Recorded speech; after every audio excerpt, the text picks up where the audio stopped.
आप आएं तो कभी गांव की चौपालों में, मैं रहूं या ना रहूं, भूख मेजबां होगी। अदम गोंडवी साहब का ये शेर है और मैं इसे इसलिए पढ़ रहा हूं क्योंकि खबर ही कुछ ऐसी है।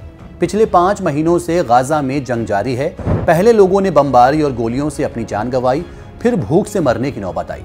हालात दिन ब दिन बदतर होते गए।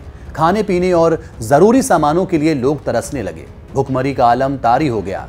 ताज़ा मामले में 104 फिलिस्तीनियों ने अपनी जान गंवाई है, वो भी खाने पीने के सामान के लिए, अपनी और अपने परिवार के लोगों की भूख मिटाने के लिए। गाजा में मदद का इंतजार कर रहे 104 फिलिस्तीनियों की मौत हो गई है और 760 से ज्यादा घायल बताए जा रहे हैं। हताहत होने वाले उन लोगों में से थे जो कई दिनों से मदद का इंतजार कर रहे थे। जैसे ही खाने पीने और दूसरी जरूरी चीजों से लदे ट्रक गाजा शहर पहुंचे, लोगों के सब्र का बांध टूट गया।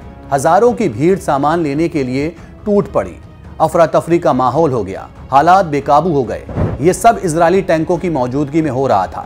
फिलिस्तीनियों का दावा है कि इस दौरान इजरायली टैंकों ने सीधे उनके ऊपर फायरिंग शुरू कर दी, जिसमें कई लोग मारे गए और कई घायल हुए। वहीं इजरायली सेना का कहना है कि टैंकों ने चेतावनी देते हुए गोलीबारी की, लेकिन लोगों के काफिले पर हमला नहीं किया। इजरायली हवाई फुटेज में ट्रकों पर और उसके आसपास सैकड़ों लोगों को देखा जा सकता है। मरने वालों और घायलों का आंकड़ा देते हुए गाजा के स्वास्थ्य मंत्रालय ने इजराइल पर नरसंहार का आरोप लगाया है।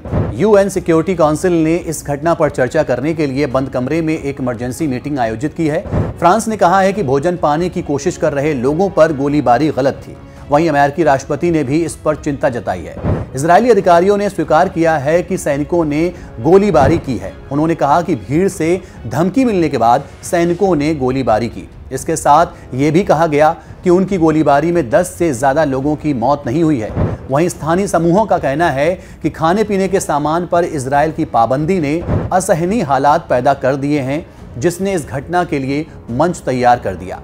आपको बता दें कि 7 अक्टूबर को हमास के हमले के जवाब में इजराइल के हवाई, समुद्री और जमीनी हमलों में गाजा शहर और पूर्वी उत्तरी गाजा को निशाना बनाया गया है। ये इलाके पूरी तरह से तबाह हो चुके हैं और कई महीनों से दुनिया से कट गए हैं, जहां ना के बराबर मदद पहुंच पा रही है।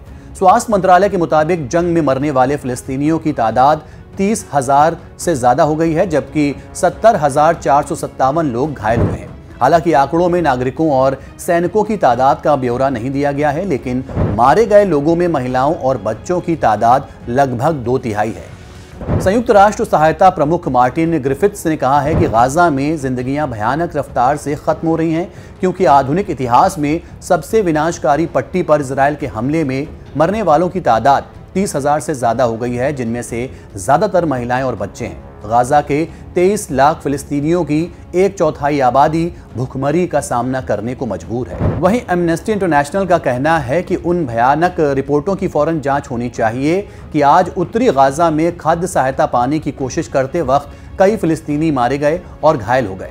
एमनेस्टी फिलिस्तीनी नागरिकों के खिलाफ उल्लंघन के अपने चल रहे दस्तावेजीकरण के हिस्से के तौर पर इसकी जांच कर रहा है। वहीं मदद करने वाले संगठनों का कहना है कि गाजा के ज्यादातर हिस्सों में इंसानी मदद पहुंचाना लगभग असंभव हो गया है, जिसके पीछे की वजह हताश लोगों की भीड़ है जो मदद काफिलों पर हमला हो रही है। तो ताज़ा घटनाक्रम में 104 फिलिस्तीनियों की मौत हो गई है। खाद्य सामग्री लेने गए थे, मदद लेने गए थे, लेकिन वहां पर इजरायली टैंकों ने गोलियां बरसा दी।